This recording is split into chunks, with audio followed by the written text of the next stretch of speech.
Hey friends, how you doing? Okay, so today I'm going to talk a little bit about what or how to choose what we should give up for Lent.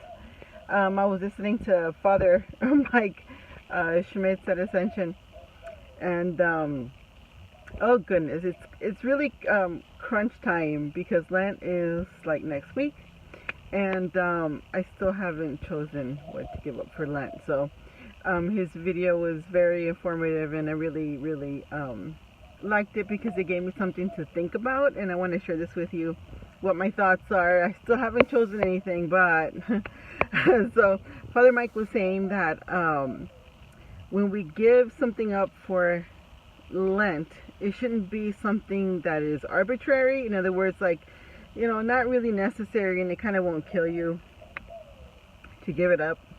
Like, you want to give up, eating citrus when you don't eat oranges or grapefruit anyway. It's like, it's just arbitrary. It's not necessary. On the other hand, it should not be something that will kind of like kill you or put you like in a situation where it's easy to let yourself down. So it should just be something that is necessary to give up. So with that in mind, for those of us who make those New Year's resolutions and don't keep them, it's kind of like that.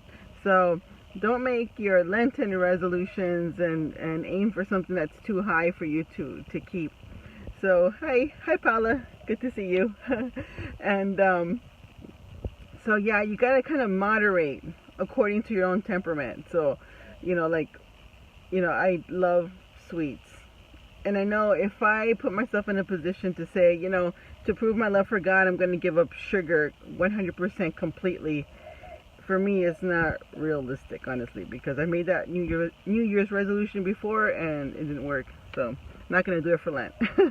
But eventually I will. Oh, hi Trisha. I will choose something, so don't go extremes. Kind of stay like in the middle ground. And I kind of recommend that if you want to try something. I know we do meat fasting on Fridays, but how about, one suggestion is, how about maybe doing that maybe on Wednesday lunches, fast Wednesday lunches, and that would be something that you're giving up, right? Fasting is a virtue that we don't practice enough, and it's very fruitful. I can tell you from personal experience, fasting is a very fruitful thing to do or to incorporate, and maybe it's something you might want to carry on after Lent as well. Yes, and so I recommend fasting. When you fast or make the decision to fast, don't just think of it like something, don't turn it into something where it's about you. Okay, well, I'm going to fast, and anyway I need to lose a few pounds, so it's kind of like win-win.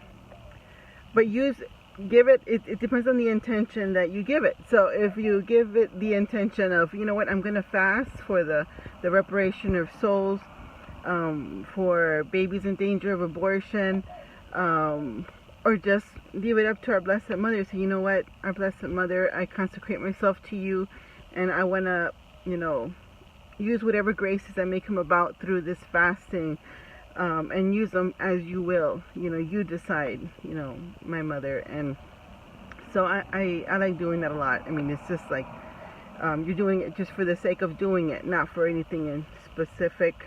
So that's something that's a suggestion that you can do as well.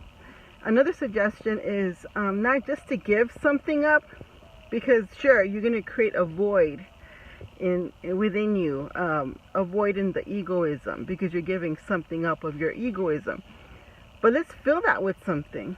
Let's substitute that little bit of egoism and self-interest that you're giving up with something beautiful and something noble. Like maybe take up another prayer practice, maybe do an extra rosary, or resolve to do a decade a day, or perhaps dabble into Liturgy of the Hours and see what that's about, and see how fruitful you can that can be for you.